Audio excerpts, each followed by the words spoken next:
Hey everyone, Bowling with the Pfeff here at Wagner's Lanes in Eau Claire with the newest PBA Regional Champion.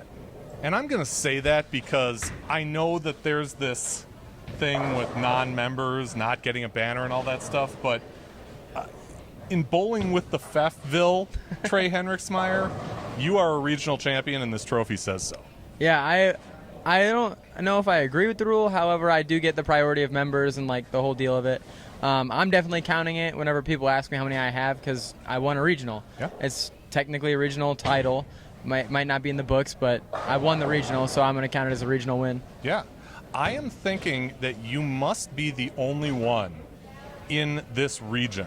And I say region to keep it vague, but really in Eau Claire and the surrounding areas, I don't think anybody else has won one. Yeah, I'm not too sure, to be honest with you, but the only other one that would come to mind is maybe Mike, but yeah, I don't know. It was pretty cool. Yeah. Take me through, I guess, to start, why you bowled the regional and not the other tournament that was going on with like U22 and that stuff. Yeah, so I actually wasn't eligible for U22 because you have to be out of U18. So next year I would bowl U22. And then we actually tried to sign up for SYC Kentucky, but we had forgot while we were at the Masters to sign up. So we got on the waiting list, and then we ended up seeing the regional, and we're like, I'd rather bowl that anyway, so we ended up going to the regional instead. And worked out quite well, so not complaining about it one bit. Right. What many people probably didn't know coming in was this is the first time you've ever shot a regional. Yep. This was my first regional. Just went into it with an open mind, hoping to learn some stuff and kind of take it one shot at a time and see what I can do. Yeah. Tell me what it was like to throw those first few shots. I mean, you've got some high-level experience, not only in the junior events and things like that, but you shot the USBC Masters this year. Yeah, so, I mean, it's any other event. It's just bowling. Obviously, transition, everything's going to be different, but at the end of the day, you're still throwing the ball at the pins from 60 feet away behind the foul line and trying to find as many strikes as you can. I made a wrong ball choice for the first 3 frames and was trying to be ahead of it, but wasn't the right move. Made a quick jump out of it and threw a 6-bagger to save my game for a nice little 2-0 there. And that's pretty much the story of the week for me, was bailing out the bad games where I had bad ball reaction, making moves, taking risks, and trusting it. My low game was 190, and I had a split and an open in there, so it was kind of just a rough pair. But other than that, I did a really good job throwing 4 or 5-baggers to bail out everything. Yeah. You were using a gem most of the time. I guess, what did you see in that ball, in the reaction, that really made you think, yeah, this is it? Yeah, so that gem is drilled really weak. It has a 6-inch pin, so I also polished it. And that ball shapes down lane pretty good while still maintaining the control of the strong core. So it was just something controllable to hit the head pin and hopefully find a couple of strikes, really. I was just trying to grind my way to the first cut, get a cash, and see what I can learn on Sunday. And I grinded out day one, just only shooting 1-240. Otherwise, they were all 2-0 to 230 one game, otherwise 220. That ball just pretty much controlled the pocket all day. And I don't know, it just kind of fit my eye pretty well, and there was no reason to really switch out of it. There was nothing else that I really thought would be that much better without an insane amount of risk. So it just was smart to stay with it. Sunday, I threw that ball all day, other than game 1, where I threw urethane for a game, but I played the lanes way different on Sunday. But it still was the same idea, just control the pocket and hope I find some strikes. Yeah, and you did. Yeah. In, I believe it was the 14th game? I'm not sure. It was like the second 15th, to last, right? 15th, The yeah. 15th game. So, I posted on Facebook, I turned my back and you're, in this thing, and I turn on the live stream and you've got the front 7. Take me through how that game ended up for you. Yeah, so I ended up shooting 300. That was pretty cool. I was just happy to not get 6 on the front 10, as about, I think it was 2 or 3 games earlier, I had the front 10 and missed the head pin left because I wasn't even nervous. I was trying to open up my hips for the first time of the day. I was trying to get a fill ball to see what my ball reaction was looking like in case I had to chase it left. And shut everything down. Just missed straight left. So I was just really happy to get the 11th one, and after that I was just easy. Just hit your target and hope it strikes. But yeah, it was just good. It was really cool to get one, though. Yeah. And that last shot where you threw the messenger and knocked out the 10 was really representative of a lot of the hits that you got over the course of the weekend.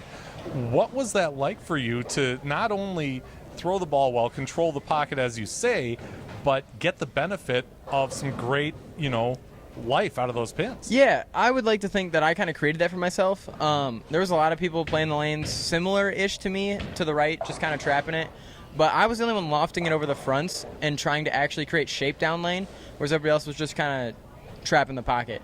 And it was so nice to be able to catch a couple of hits here or there. That's kind of when you know you're doing the right thing, and you got your ball doing the right thing as well. And when you're throwing it that good with your ball doing the right thing, a lot of good things happen. So yeah. So you qualify second for the 4-person stepladder, and you've got a game to wait until you face Ryan Speer in the semifinal. Yep. What are you doing during that time, during the first match? Well, I wanted to take a nap, but I'm not sure I had enough time. So I just kind of sat down, threw like 5 or 6 shots before the match, and kind of just relaxed, looked at my phone, went and watched a couple shots of them, not a whole lot, maybe 2 each.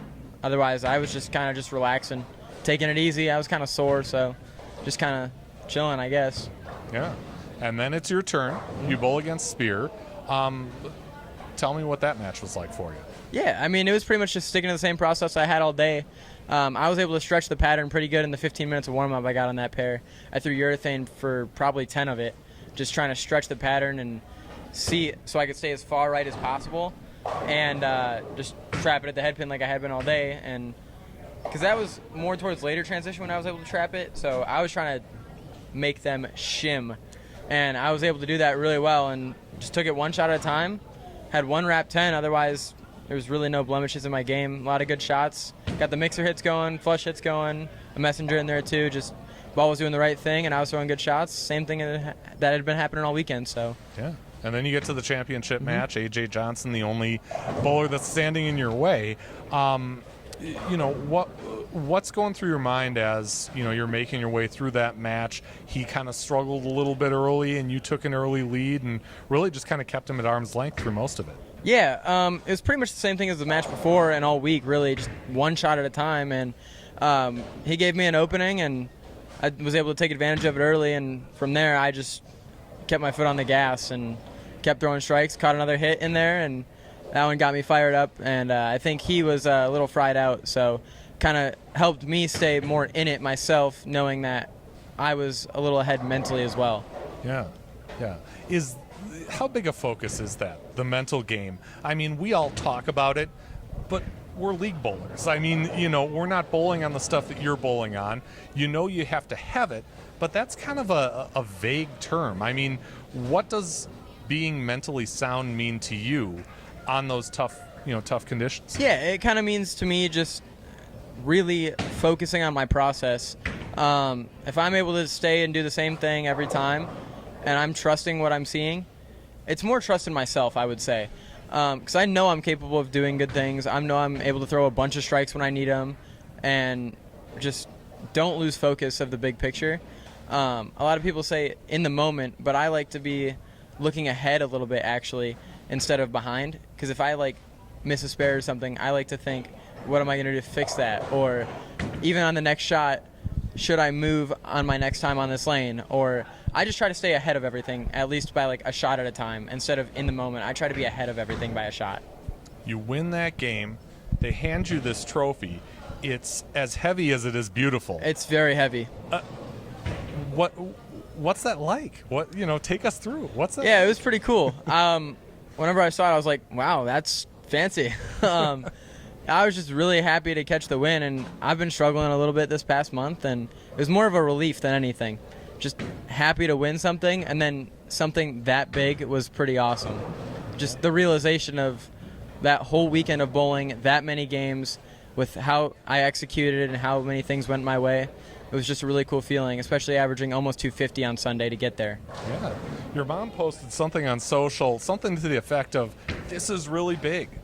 She understands the gravity of this. Has that kind of hit home for you yet? Not really. To me, it's just I did my job, not really, oh my gosh.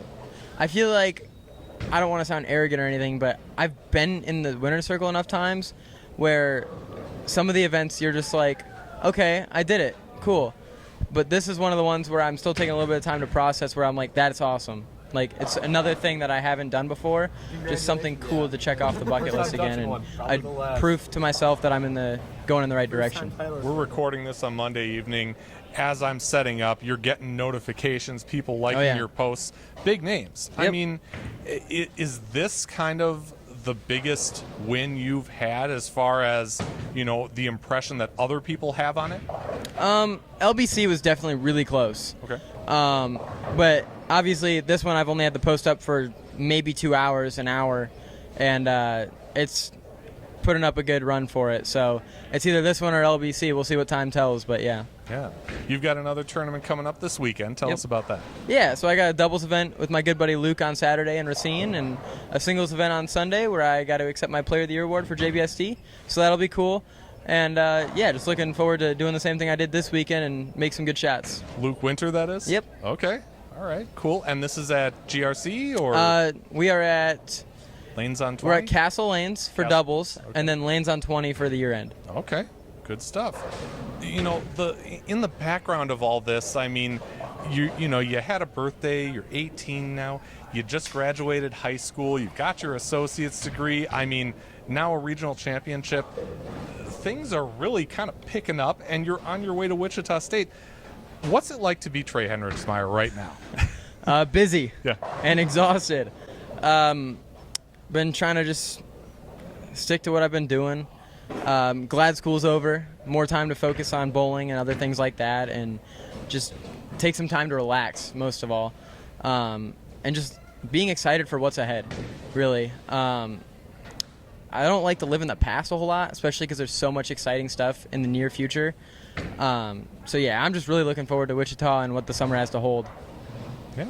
Well, congratulations again. A fantastic accomplishment. Like I said, one that I certainly haven't seen in this area, in my time here, let alone all time. So, that kind of says it all. I mean, feel proud. This is good stuff. Thank you. Yeah, and thank you for watching. Make sure and subscribe to the channel if you haven't already, and keep it here for a lot of great bowling content. See ya. See ya.